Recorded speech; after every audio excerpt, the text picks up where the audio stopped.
Welcome to the Humanized podcast. It's all about personalizing your health. I'm your host, filling in today, Dave Stouter. Rebecca Kelly couldn't be with us today.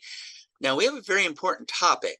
It's NAD+, the key to mitochondrial health. Now, if you've done any sort of interest or reading about, quote, anti-aging or aging gracefully and in a healthy fashion, having your mitochondria work efficiently and properly is critical. And we're going to be talking about that subject with Dr. Mignonne Mary.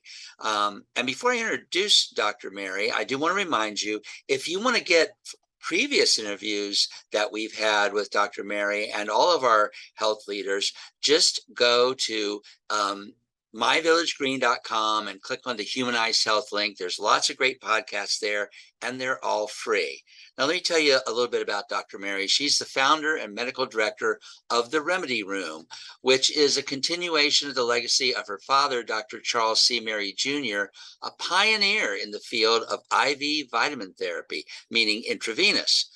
Dr. Mary's passion for the benefits of infusion therapy began with her father and have since developed through the years of her own practice and continued education. Today, Dr. Mary's clinic focuses on treating the whole person, not just symptoms, and that is so much what we need: health promotion and disease prevention.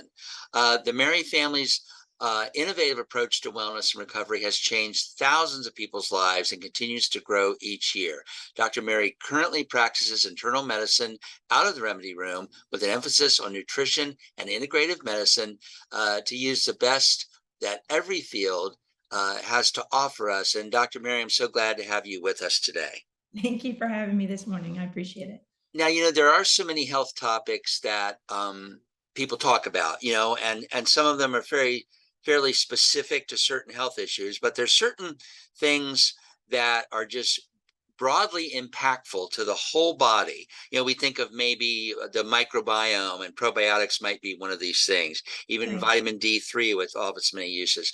But I'm not sure everyone has really heard about NAD, and I'll let you tell us what that stands for. But so what exactly is NAD, and what does it do in the body? Okay. So it's NAD stands for nicotinamide adenine dinucleotide, which is a chemical term or name for a coenzyme. It's a derivative of vitamin B3. So most people know that vitamin under the name niacin. And then back in the day, and even currently, there are some doctors, cardiologists specifically, who use niacin in high doses for heart disease, as well as cholesterol improvement. And then back in the earlier, like in the 60s, there's a doctor named Abram Hoffer, who is actually the one who introduced Linus Pauling to the world of vitamin C and kind of bolstered his love of these nutrients, as well as vitamin C niacin. So this is where Linus Pauling created the term orthomolecular medicine, which is cellular medicine. And Hoffer was using NAD, but using it with niacin, which is its precursor, using high doses of niacin for schizophrenia and treating thousands of patients with mental disorders with it. So this is a case where doctors are using what we think is a vitamin that's used in low levels at very high doses, almost as if it were a prescription, but with excellent results. So it's a derivative of B3. It's a coenzyme. So think of the coenzyme like the gas, and the engine is the cells needing the gas to move forward to do what they need to do to create energy. So it helps to create ATP, which is one molecule of energy.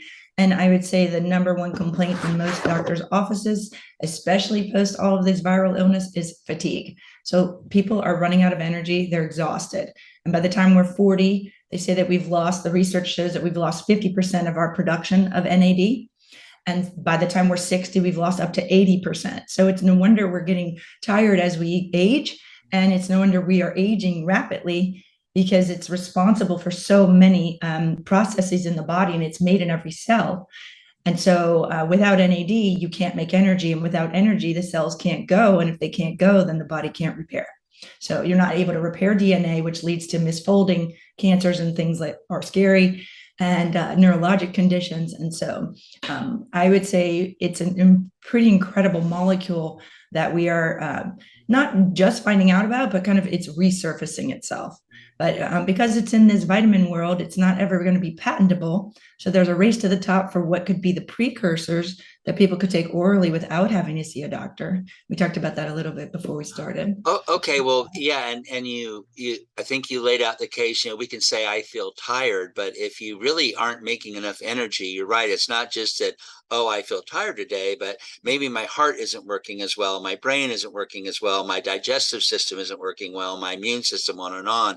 So we Yeah. see the critical role in this. Now you mentioned you can get a precursor as a supplement, but Mhm. you do it intravenously with your clients and patients. Yeah, there's nothing like the IV. I mean, certainly this is a case where the intravenous is the best way to take it, and then the rest would fall in line after that. Then perhaps subcutaneous or intramuscularly, and then whichever your choice, intranasally. There are some sublingual lozenges, and now there's these precursors that people can take by mouth called NR or NMN, which are the precursors. And you could also take niacin. I think the big fuss with niacin is that it causes a lot of flushing, so it deters people from taking it at the doses they would require to get to the levels that we can give, certainly in these other routes. So there, nothing tops IV. Unfortunately, it is still quite expensive, and it's more expensive from a time perspective because of the delivery. It really, we've been using it over 9 years, and the intravenous administration can be as easy as getting any other IV, no side effects whatsoever, no, fits. The problem is it takes a really long time depending on what you've got going on in your body. So everyone is different. Men are a little bit quicker than women because they have more mitochondria and they have more musculature. But you tapped on something that is very important, is that the number 1 and 2 places where we have the most mitochondria are going to be the heart and the brain. That's where we need the most energy, right? And so when the person gets intravenous IV, loading those doses and then trying to keep the doses up through these other routes is really what we're after, so that they can feel their very best and have the most impact for what they're doing. Well, yeah, and I think that's so important because, again, folks, if you're fatigued all the time, you might want to think about the fact that systems in your body are fatigued all the time, and that has impact you may not see. Now, I do want to remind everybody that we will give your website out at the end of the interview, because there may be some people that want to find out about how to use the IV, and certainly you provide it. And you're in Louisiana, right? Yes, we just closed our office in New Orleans to be a little bit in the suburbs in Metairie. Yeah, It's my wife lived in Metairie. That's where her dad's from, so I'm a little uh, familiar with that. Now, so obviously, you've been doing this clinically, so you can restore healthy NAD levels intravenously. Are you finding, though, are people getting some efficacy with the precursor supplements?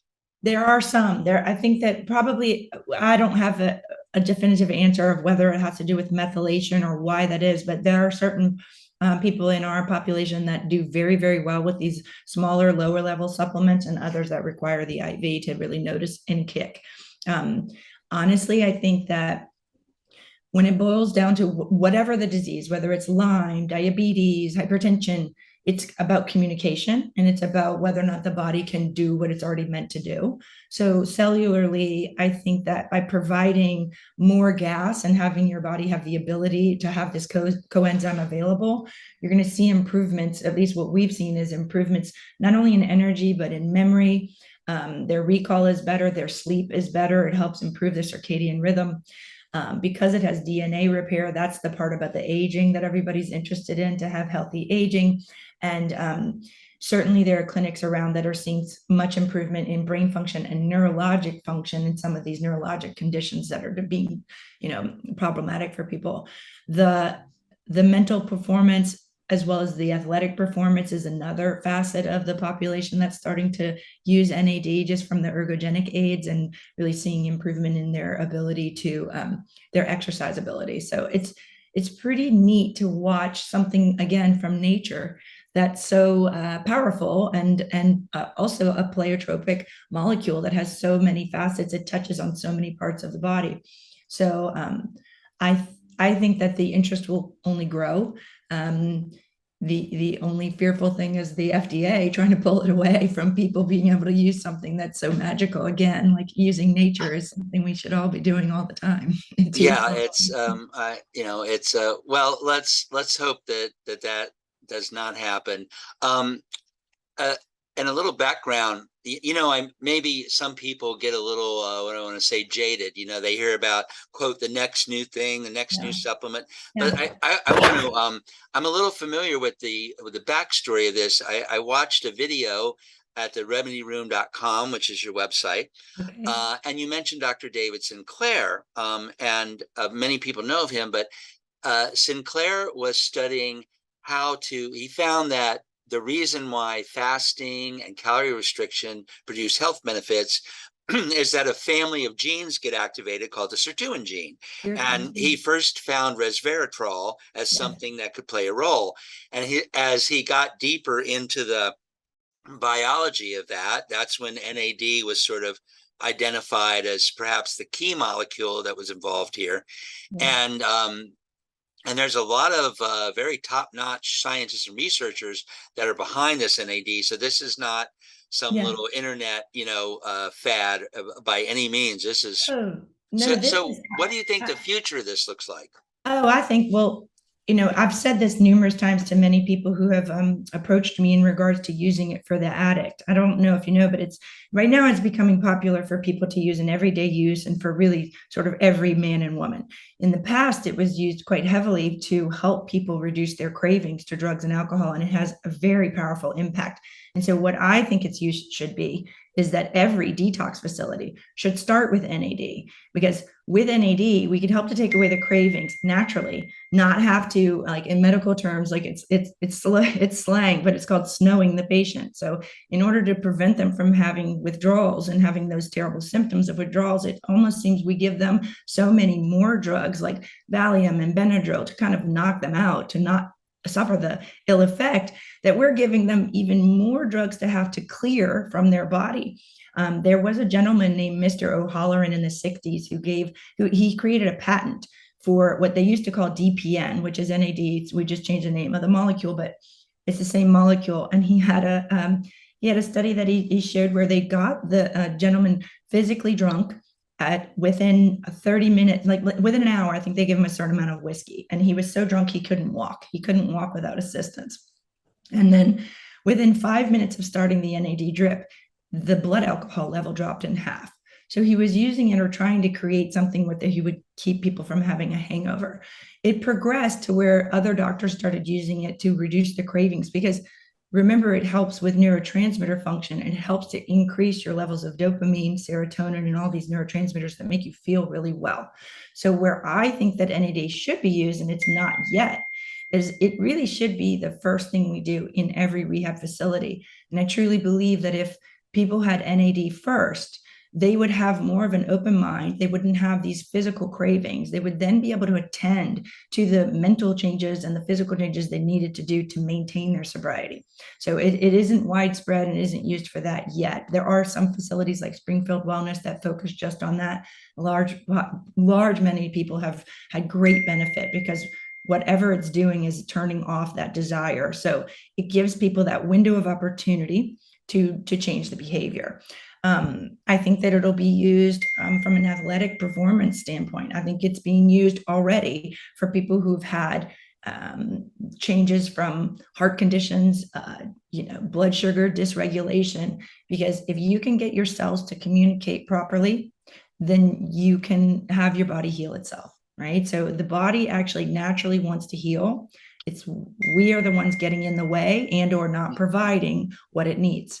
So by providing this quote unquote gasoline, these mitochondria are able to function. And I think that most disease processes, when you boil down and you keep asking why, what do they say? Ask why 7 times, you'll get down to the base or root of the problem, which is mitochondrial dysfunction. So it seems to me, and I call it, my staff knows, I call it liquid gold. I think it's a fantastic, amazing, incredible molecule.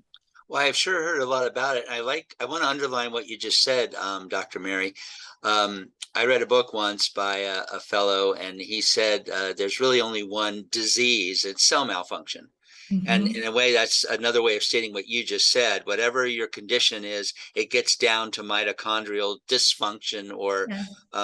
and so this is pretty important. And so we might even say, if we really have something serious, the IV might be the most valuable, but we can supplement with the precursors and at least get sort of a daily benefit from this pretty interesting molecule. Right.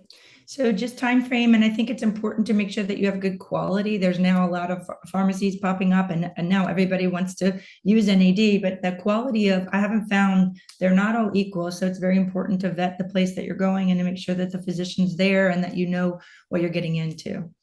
Okay, well, that's good. Well, thank you, Dr. Mary.